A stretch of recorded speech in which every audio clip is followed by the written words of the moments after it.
And now, 24 hours of practicing because we need to stay at home with our kids. Right. Yeah. Because after you're sharing and see all your toys, I have the feeling that I want to set up our play corner this afternoon. I mean, to reorganize all the toy, little and bigger, I think that's helpful. The other thing that I have a lot, which I took them out to bring things over here, is I have several baskets in our corner, just okay. like little baskets that I keep my.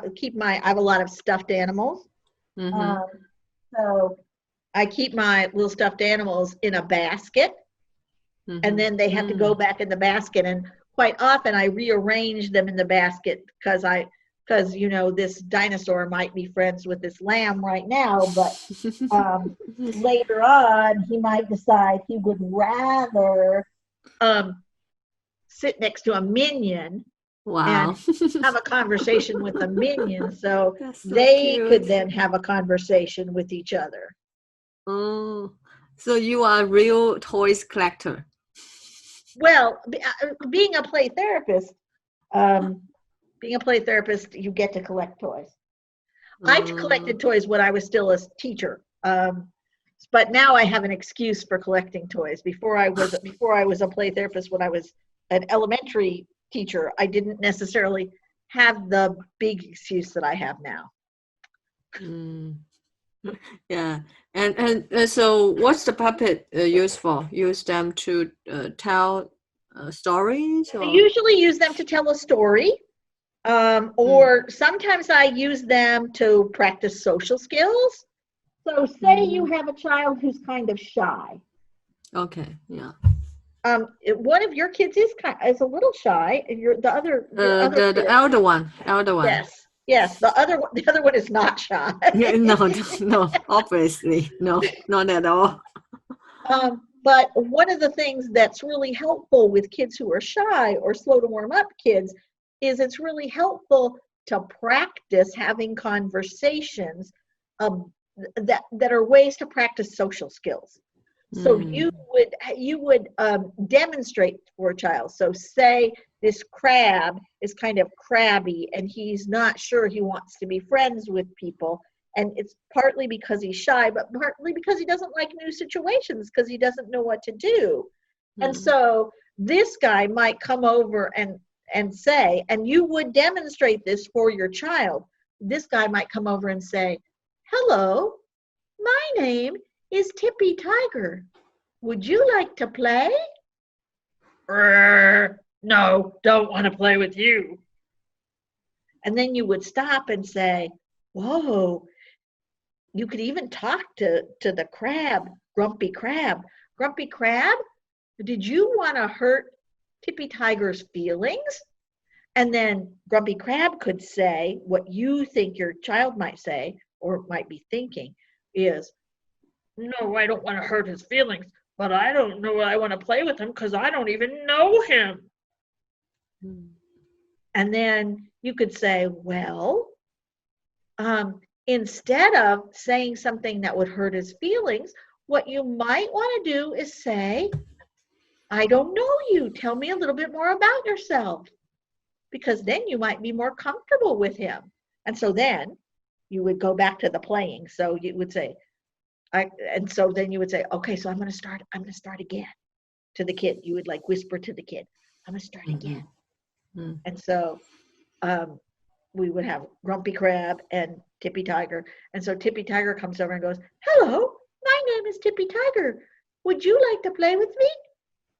And Grumpy Crab thinks about it and thinks maybe he would want to run away, but says, even though he's a little scared, "I don't know you very well.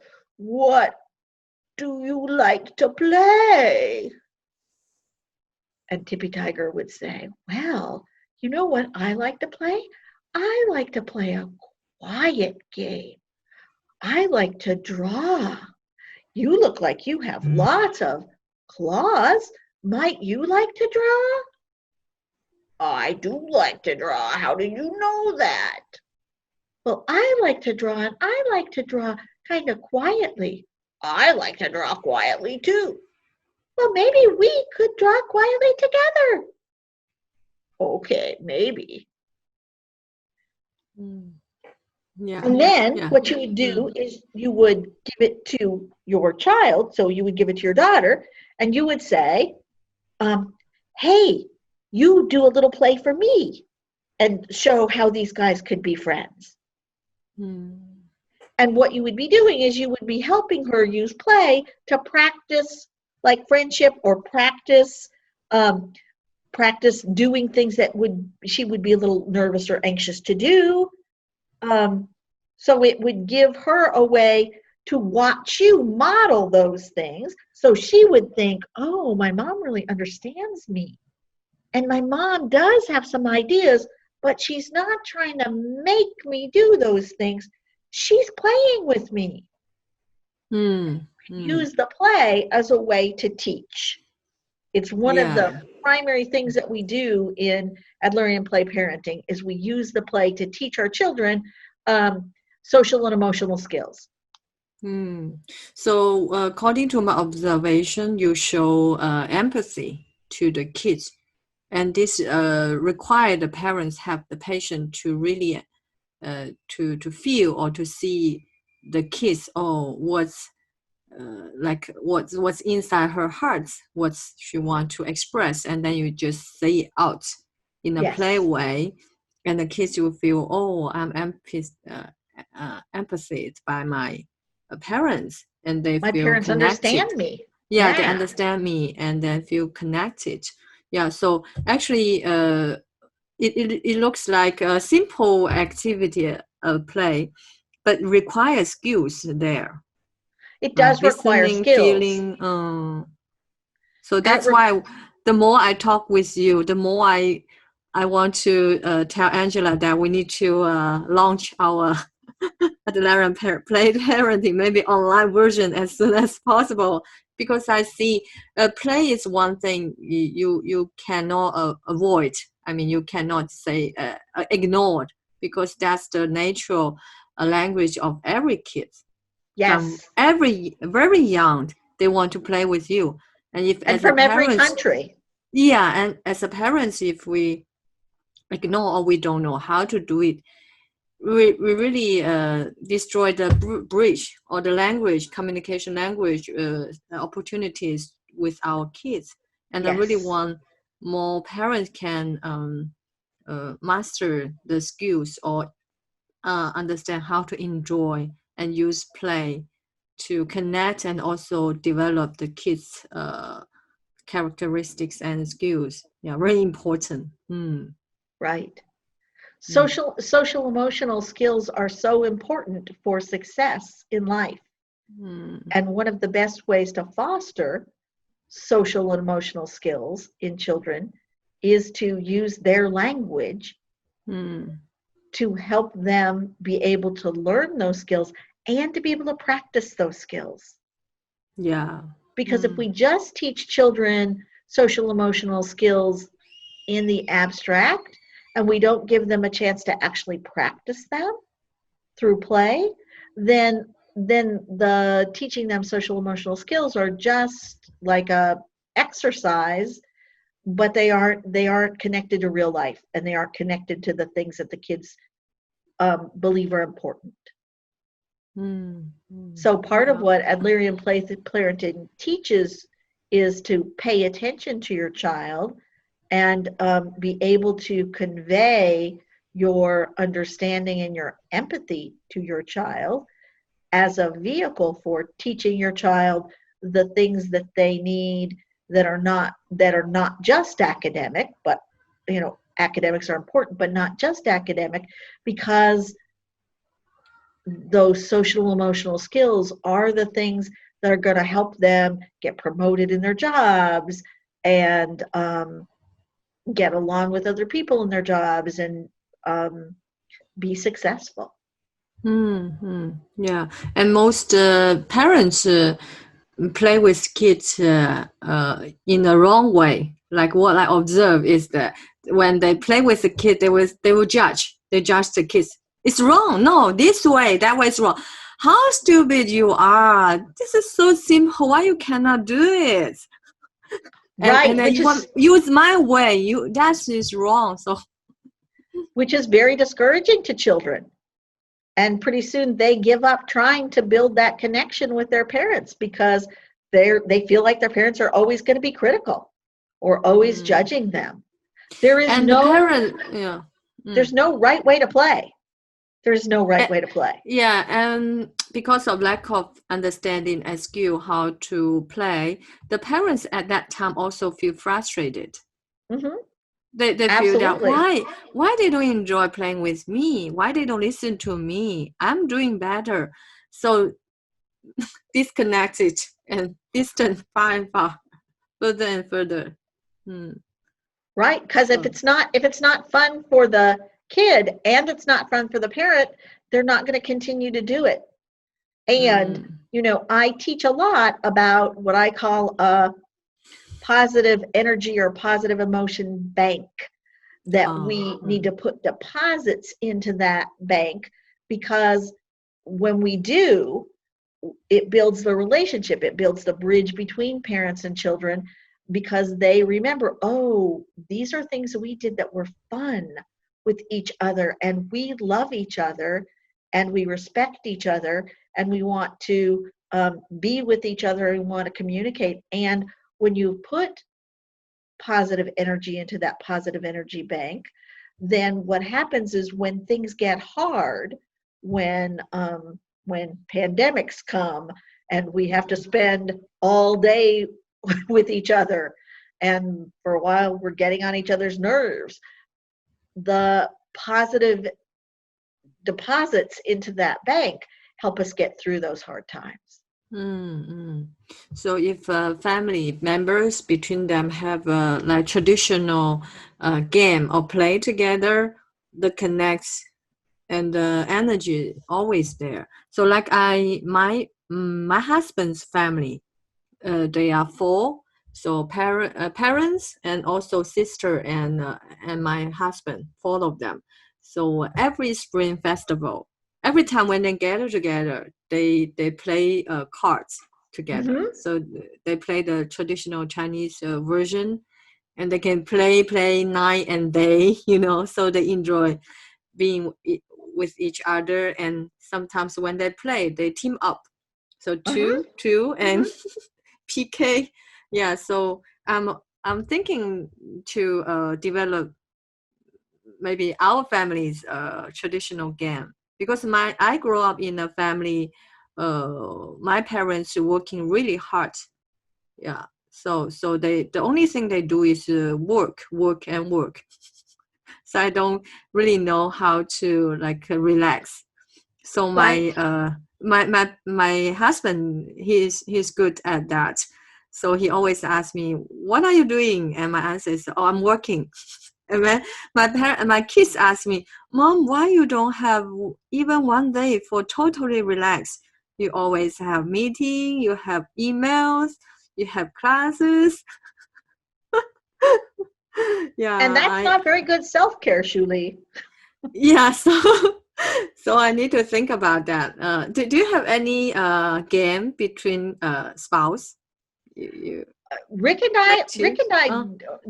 I do. It's interesting. We play a lot of board games together, Oh, and we also do puzzles.